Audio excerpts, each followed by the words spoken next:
একটা মাসআলা বলার কথা বলছে, নফল নামাজ জামাত সহকারে জায়েজ কিনা।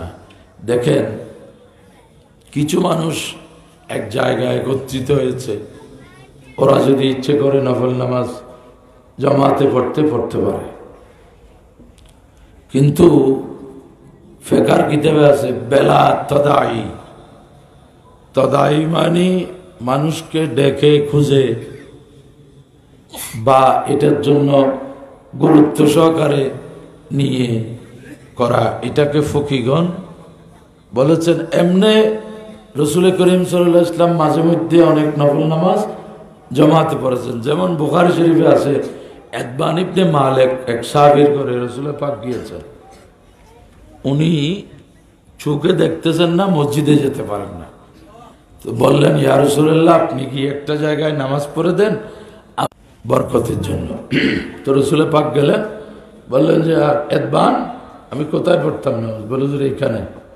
তো রসুল পাক যখন নামাজ শুরু করছেন, পিছনে ঘরের কয়েকজন দাঁড়িয়ে গেছে, ওরাও পড়ছে। রসুল পাক এটা বলেন নাই যে তোমরা কেন দাঁড়াইলে, এটা বলেন নাই। এতে বোঝা যায় যে নফল নামাজ জামাত সহকারে পড়া জায়েজ, কিন্তু এর মানে এটা নয় সব নামাজ সব নফল জামাতে পড়ে ফেলতে হবে। সালাতুত তাসবিহ জামাতে পড়তে গেলে কয়জনের তাসবিহ ঠিক মতো আদায় হবে? এটা তো একটা সংখ্যা পুরা করতে হবে। এখন ইমাম সাহেবের পর হয়ে গেছে, উনি রুকুতে চলে গেছে, মুক্তাদি সাহেবদের হয় নাই, এটা কেন জামাতে পড়তে হবে? এটা দেখতে হবে আগের বুজুর্গরা এগুলা করছে কিনা। আর সহি হাদিস আছে কি খায়রু সালাতিল মার'i ফি বাইতিহি ইল্লাল মাকতুবা। রাসূল পাক সাল্লাল্লাহু আলাইহি সাল্লাম ইবাদতকে ভাগ করে দিয়েছেন, ফরজ ইবাদত মসজিদে করো, নফল ইবাদত ঘরে করো। তার মানে মসজিদে না জায়েজ না, মসজিদেও করো, অর্থাৎ মসজিদ ঘর দুইটাকেই ইবাদত দিয়ে আবাদ রাখো। অন্য হাদিস আছে লা তাজালু বুয়ুতাকুম কুবুরা, ঘরকে কবর বানাইও না।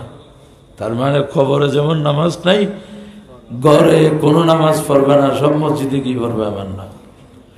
শবে বরাতের রাতে সুন্নিদের মসজিদ প্রাণবন্ত থাকে, ওয়াজ নসিহত মিলাদ মাহফিল, আর সেখানে যদি উপস্থিত মুসল্লিরা ইচ্ছা করে যে শবে বরাতের নামাজগুলো আমরা জামাত সহকারে পড়তে পারে। আবার কোথাও না পড়লে তোমরা জামাতে কেন পড়তেছো না, এটাও বলা যাবে না, কারণ নফল কাজে কোনো বাধ্যবাধকতা নাই। যারা পড়বে, যারা পড়ে না এটা নিয়ে সমালোচনা করবেন না, আর যারা পড়ে না ওদেরকে পড়ার জন্য বাধ্যও করবেন না। শরীয়ত যেখানে বাধ্য করে না, এখানে কেউ বাধ্য করার কোনো। আর সালাতুত তাসবিহ এটা 300 বার যে তাসবিহ ফুরাইতে হবে, তো জামাতে পড়লে সবার পাঠ কি একই রকম হয়? কেউ তাড়াতাড়ি পড়তে পারে, কেউ আস্তে পড়তে পারে। দেখা যাবে অধিকাংশ মানুষের তাসবিহ কি হয় নাই, ইমাম সাহেবের হয়ে গেছে, উনি রুকুতে চলে গেছে। এরপর দেখতে হবে আমাদের আগের বুজুর্গানে দিন এগুলা জামাতে পড়ছে কিনা। আমরা সুন্নতে মুআক্কাদা একা পড়তেছি, রমজান ছাড়া অন্য সময় ভিতরের নামাজ, যেহেতু সুন্নত জামাতে পড়তেছে, তারাবির নামাজ সুন্নত, ভিতরের নামাজ ওয়াজিব। তো সুন্নতটা যদি জামাতে পড়ে, ওয়াজিবটা যদি একা পড়ে, তাহলে ওয়াজিবের মানহানি হবে। সেজন্য রমজানে ওয়াজিবটাকেও কি করা হয়েছে, জামাত সহকারে। এখন আমাদের দেশে সব কিছু কমাচ্ছে, নামাজও কমাই ফেলতেছে। তারাবির নামাজ নাকি 8 রাকাত, ভিতরের নামাজ নাকি 1 রাকাত। ইমাম কিছু বললে বুখারী শরীফে আছে, আরে বুখারী শরীফে সব থাকতে হবে এটা তোমাকে কে বলছে? ইমামে বুখারীর আরো কিতাব আছে হাদিসে, একটা কিতাব আছে আত-তারিখুল কবির, 9 ভলিউম, 9 খণ্ড ইমাম বুখারীর। এটার প্রথম খণ্ডে ইমাম বুখারী হাদিস বর্ণনা করেছেন যে রাসূল করিম সাল্লাল্লাহু আলাইহি ওয়াসাল্লাম আওতারান নবী সাল্লাল্লাহু আলাইহি ওয়াসাল্লাম বিসালাসিন, রাসূল পাক বিতরের নামাজ 3 রাকাত পড়েছেন। আপনাকে হাদিস একটা দেখাই দিবে, আওতির বিওয়াহিদাতিন বলছে। এই বুখারী শরীফ, ইমাম বুখারী তো আর কিতাবে 3 রাকাতের রওয়ায়াত পেশ করেছেন। দুইটা বিতির মানি বেজোরা। বিতির মানি কি? দুইটা বেজোর নামাজ আছে, একটা দিনের বিতির আর একটা রাতের বিতির। মাগরিবের নামাজকে বলে বিতরুল ইয়ৌম। দিনের বিতির হচ্ছে কি? মাগরিবের নামাজ কয় রাকাত ফরজ? বলেন না। 3 এটা জোড়া সংখ্যা না বেজোড়া সংখ্যা? এটাকে বলে দিনের বেজোর।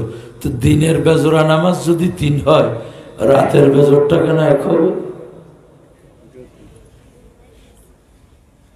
আপনাকে হাদিস একটা বলবে। আর যারা আচ্ছা বলেন, দুইটা রওয়ায়াত পেলাম, মনে করলাম একটাতে 3 রাকাত আর একটাতে, যিনি 3-3-এর উপর আমল করছেন উনি 1-এর উপরও তো আমল করছেন, আর 3-এর ভিতর কি আছে? আর যিনি 1-এর উপর আমল করছেন ওইটা বাদ দিছেন।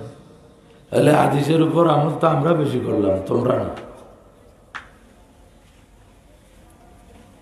3-এর ভিতর কি আছে, কিন্তু 1-এর ভিতর কি নেই? 3 নেই। যারা 20 রাকাত নামাজ পড়ছে, 8 ছাড়া কি 20 হবে? এরা 8 রাকাতও পড়ছে, কিন্তু যারা শুধু 8 রাকাত পড়ছে ওরা তো 20-এর হাদিসের উপর আমল করলো না। তাহলে হাদিসের উপর আমল কারা বেশ করলো? তারা না আমরা। مولاي صل وسلم دائما أبدا